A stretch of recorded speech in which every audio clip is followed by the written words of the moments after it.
ಇರುವಂತಹದ್ದು ಯಾವುದು? Knight of wands ಬಂದಿದೆ. ಯಾವುದೋ ಕೆಲವೊಂದು ನಿರ್ಧಾರಗಳನ್ನ ಮಾಡ್ತಾ ಇರುವಂತಹದ್ದು, ಧೈರ್ಯದಿಂದ ಕೆಲವು ನಿರ್ಧಾರಗಳನ್ನ ನೀವು ಮಾಡ್ತಾ ಇರುವಂತಹದ್ದು ರೆಪ್ರೆಸೆಂಟ್ ಆಗ್ತಾ ಇದೆ. ಆಕ್ಷನ್ಸ್ ಅನ್ನ ತಗೋತಾ ಇರುವಂತಹದ್ದು ನಿಮಗೆ ರೆಪ್ರೆಸೆಂಟ್ ಆಗ್ತಾ ಇದೆ ಬಾಟಮ್ ಆಫ್ ದ ಡಕ್ ಅಲ್ಲಿ.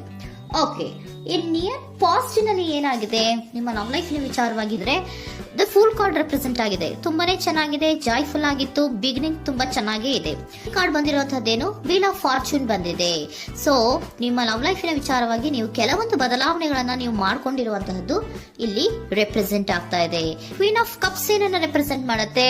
ಸೊ ಕ್ವೀನ್ ಆಫ್ ಕಪ್ಸ್ ನೀವು ಯಾಕೆ ಬದಲಾವಣೆಗಳನ್ನ ಮಾಡ್ಕೊಂಡಿದ್ದೀರಾ?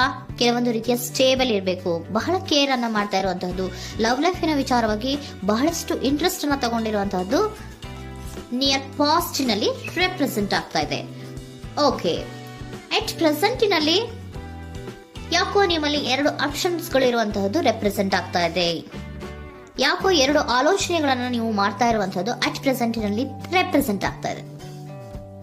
2 ಆಯ್ಕೆಗಳು ನಿಮ್ಮಲ್ಲಿ ಇರುವಂತಹದ್ದು, 2 ಆಲೋಚನೆಗಳನ್ನ ಮಾಡ್ತಾ ಇರುವಂತಹದ್ದು, ಏನೋ ಒಂದು ರೀತಿಯ ಕನ್ಫ್ಯೂಷನ್ಸ್ ಅಲ್ಲಿ ಇರುವಂತಹದ್ದು ನಿಮ್ಮ ಲವ್ ಲೈಫ್ ನ ವಿಚಾರವಾಗಿ ರೆಪ್ರೆಸೆಂಟ್ ಆಗ್ತಾ ಇದೆ. ಓಕೆನಾ? ಸೆಕೆಂಡ್ ಕಾರ್ಡ್ ಯಾವ್ದು ಬಂದಿದೆ? 10 ಆಫ್ ಕಪ್ಸ್ ಬಂದಿದೆ. ಸೊ 10 ಆಫ್ ಕಪ್ಸ್ ನಿಮ್ಗೆ ಫುಲ್ಫಿಲ್ಮೆಂಟ್ ಇರುತ್ತೆ, ಸಮಾಧಾನ ಇರುತ್ತೆ, ಖುಷಿಯಾಗಿರುತ್ತೆ ಅನ್ನೋದು ನೀವು ಆಲೋಚನೆಯನ್ನ ಮಾಡಿದ್ರಿ. 2 ಆಯ್ಕೆಗಳಲ್ಲಿ ಯಾವ್ದನ್ನ ಸೆಲೆಕ್ಟ್ ಮಾಡಬೇಕು? ಸೆಲೆಕ್ಟ್ ಅನ್ನ ಮಾಡ್ಕೊಂಡ್ರೆ ನನಗೆ ಖುಷಿಯಾಗಿರುತ್ತೆ, ಸಮಾಧಾನ ಆಗುತ್ತೆ ಅನ್ನೋಂಥ ಯೋಚನೆಯನ್ನ ಒಂದು ಸಾರಿ ಮಾಡಿದ್ರೆ, ಇದರ ಮತ್ತೊಂದು ಸಾರಿ ನೀವೇನ್ ಅನ್ಕೋತೀರಾ? ಏನಾದ್ರು ನನಗೆ ಇದರಿಂದ ಮೋಸ ಆಗುತ್ತಾ, ಅಥವಾ ಇದರಿಂದ ನನಗೇನಾದ್ರು ತೊಂದರೆ ಆಗುತ್ತಾ, ನಾನು ರಕ್ಷಣೆ ಮಾಡ್ಕೋಬೇಕಾಗತ್ತಾ ಅನ್ನೋಂತಹ ಆಲೋಚನೆಯನ್ನು ಕೂಡ ನೀವು ಮಾಡುವಂತದ್ದು ರೆಪ್ರೆಸೆಂಟ್ ಆಗ್ತಾ ಇದೆ. ಯಾಕೋ ನಿಮ್ಮಲ್ಲಿ ಸಮಾಧಾನ ಇಲ್ಲ, ಕನ್ಫ್ಯೂಷನ್ಸ್ ಇದೆ, 2 ಆಯ್ಕೆಗಳು, ಯಾವ ನಿರ್ಧಾರವನ್ನ ಮಾಡಬೇಕು ಗೊತ್ತಾಗ್ತಿಲ್ಲ. ಸೊ ಅದಕ್ಕೆ ನೋಡಿ, ನೀವು ಬೇಜಾರಿನಿಂದ ಮೂವಿಂಗ್ ಆನ್, ಬದಲಾವಣೆ ಆಗ್ತಾ ಇರುವಂತಹದ್ದು ರೆಪ್ರೆಸೆಂಟ್ ಆಗ್ತಾ ಇದೆ. ಚೇಂಜಸ್ ಅನ್ನ ಮಾಡ್ಕೋತಾ ಇರುವಂತಹದ್ದು ಇಲ್ಲಿ ಪ್ರೆಸೆಂಟ್ ನಲ್ಲಿ ರೆಪ್ರೆಸೆಂಟ್ ಆಗ್ತಾ ಇದೆ. ಯಾಕೋ ಬೇಜಾರಿನಿಂದ ಕೆಲವೊಂದು ರೀತಿಯ ಬದಲಾವಣೆಗಳನ್ನ ನೀವು ಮಾಡ್ಕೋತಾ ಇರುವಂತಹದ್ದು 6 ಆಫ್ ಸೋರ್ಟ್ಸ್ ಅಲ್ಲಿ ರೆಪ್ರೆಸೆಂಟ್ ಆಗ್ತಾ ಇದೆ.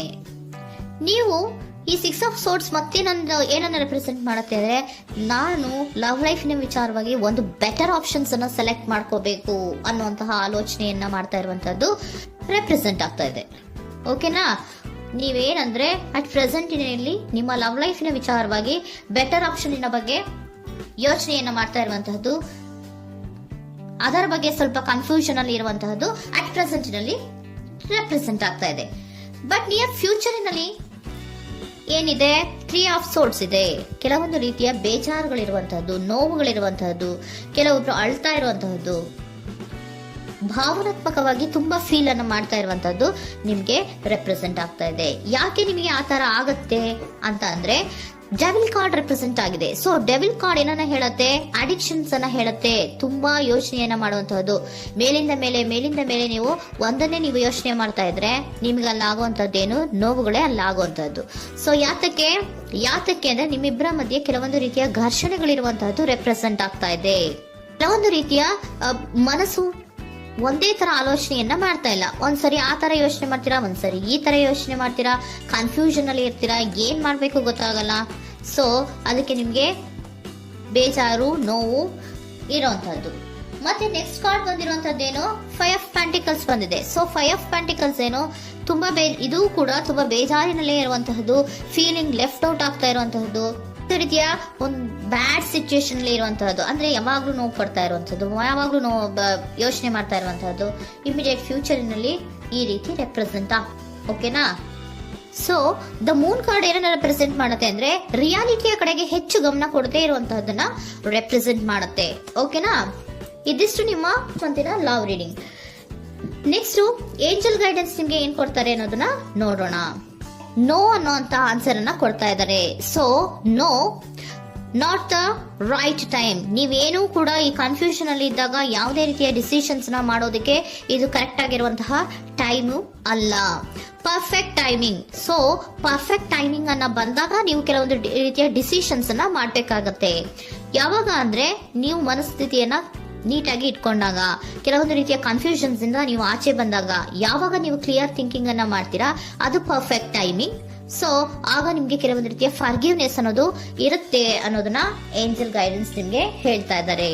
ಸೊ ಹಾಗಿದ್ರೆ ಸರೆಂಡರ್ ಕಾರ್ಡ್ಗಳು ನಿಮ್ಗೆ ಏನ್ ಹೇಳುತ್ತಾರೆ ಅನ್ನೋದನ್ನ ನೋಡೋಣ. Surrender to your soul path. Your life journey has been perfectly designed for your soul growth. Embrace every lesson and every moment. ನಮ್ಮ ಜೀವನದಲ್ಲಿ ಬರುವಂತಹ ಎಲ್ಲಾ ಕೆಲವೊಂದು ಮೂಮೆಂಟ್ಗಳನ್ನ ನಾವು ಪರ್ಫೆಕ್ಟ್ ಆಗಿ ದೇವರು ಡಿಸೈನ್ ಮಾಡಿರ್ತಾರೆ. ಅದಂದ್ರೆ ನಮ್ಮ ಲೈಫಿನಲ್ಲಿ ಏನೇನ್ ಆಗ್ಬೇಕು ಅನ್ನೋದನ್ನ ಮುಂಚೆ ದೇವರು ಬರ್ದಿರ್ತಾರೆ. ಸೊ ಅದು ಹಾಗೆಯೇ ನಡೀತಾ ಇರುತ್ತೆ. ಓಕೆನಾ? ನಾವು ನಮ್ಮ ಲೈಫ್ನಲ್ಲಿ ಬರುವಂತಹ ಪ್ರತಿಯೊಂದು ಲೆಸನ್ಸ್ ಅಥವಾ ಪಾಠಗಳೇನಿರುತ್ತೋ ಅಥವಾ ನಾವು ಏನನ್ನ ನಮ್ಮ ಜೀವನದಲ್ಲಿ ಬರ್ತಾ ಇರುತ್ತೋ ಅದು ಒಂದು ನಮಗೆ ನಮ್ಮ ಲೈಫಿನಲ್ಲಿ ಒಂದು ಲೆಸನ್ ತರ. ಸೊ ಅದನ್ನ ನಾವು ಎವ್ರಿ ಮೂಮೆಂಟ್ ಅನ್ನ ಕೂಡ ನಾವು ಎಂಬ್ರೇಸ್ ಸ್ವೀಕರಿಸಬೇಕು. ಯಾವಾಗ್ಲೂ ಕೂಡ ಅದನ್ನು ಸ್ವೀಕರಿಸಿಕೊಂಡು ಮುಂದೆ ಮುಂದೆ ಹೋಗ್ತಾ ಇರಬೇಕು. ಪ್ರತಿ ನಿಮಿಷವೂ ಕೂಡ ಒಂದೊಂದು ರೀತಿಯ ನಮಗೆ ಪಾಠ ಇದ್ದ ಹಾಗೆ ಅಂತ ಹೇಳ್ತಾ ಇದ್ದಾರೆ. Surrender unhealthy relationship. Surrender unhealthy relationship. Let go a relationship that don't serve you, including unavailable or toxic people. You deserve to be treasured by others and to be surrounded by positive people. Unhealthy relationship ನ ಕಡೆಗೆ ಹೆಚ್ಚು ಗಮನವನ್ನ ಕೊಡಬೇಡಿ. ಈ toxic people ನ ಕಡೆಗೆ ಹೆಚ್ಚು ಗಮನವನ್ನ ಕೊಡಬಾರ್ದು. So ಯಾವಾಗ್ಲೂ ನಾವು ಪಾಸಿಟಿವ್ ಆಗಿ ಥಿಂಕ್ ಮಾಡುವಂತಹ, ಪಾಸಿಟಿವ್ ಆಗಿ ಆಲೋಚನೆ ಮಾಡುವಂತಹ ಜನಗಳ ಜೊತೆಯಲ್ಲಿಯೇ ನಾವು ಹೆಚ್ಚು ಇರಬೇಕು ಅನ್ನೋದನ್ನ ನಿಮ್ಗೆ ಸರೆಂಡರ್ ಕಾರ್ಡ್ ಹೇಳ್ತಾ ಇದ್ದಾರೆ.